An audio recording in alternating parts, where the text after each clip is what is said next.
You're probably hearing a lot of spin about the success of Black Friday, but if you're not feeling that from the economy, you're not alone.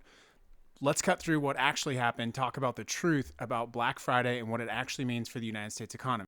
Now, if you're listening to some news reports or certain channels, or you might listen to the White House, you might hear that Black Friday was a massive success. That, as one White House advisor said, Kevin Hassett, who's a White House economic advisor, said that online sales were up 10% and store sales were up 4%. And if you were to look at from a distance, you might think, oh, the economy's doing quite well. But the reality is much different. Here's what actually happened with Black Friday. First of all, that 10% number is largely driven by inflation, and I can prove it. We know this because while spending online was technically up about 9%, volume, total order volume, the total number of orders is down 1%. Right there is telling you the whole story. Yes, people spent more money, but people bought less times, conducted fewer transactions, and average prices jumped 7%. Part of the rise that we're talking about is actually what is called a K-shaped economy. High income shoppers are spending a ton of money while the rest of us are cutting back significantly. In fact, the top 10% of income earners are spending about 50% of consumer spending in the United States.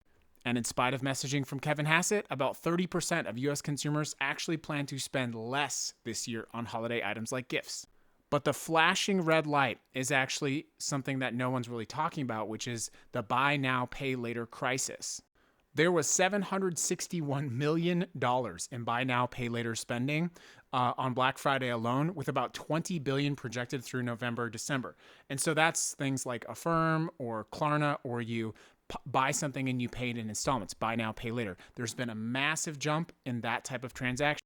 One of the reasons for this dramatic shift is there's been a dramatic enhancement of artificial intelligence. This is really the first year we've seen AI hit retail spending, doing things like helping you search, making recommendations, and by the way, recommending that you buy it now and you pay for it later.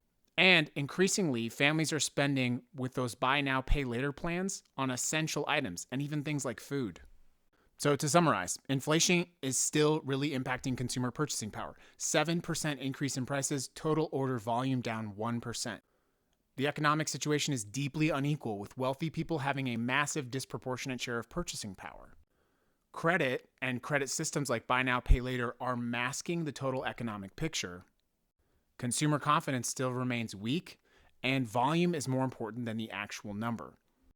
The White House went shopping for good news about Black Friday, but the only actual news we might find out is that while we buy it now, we're likely going to be paying for it later.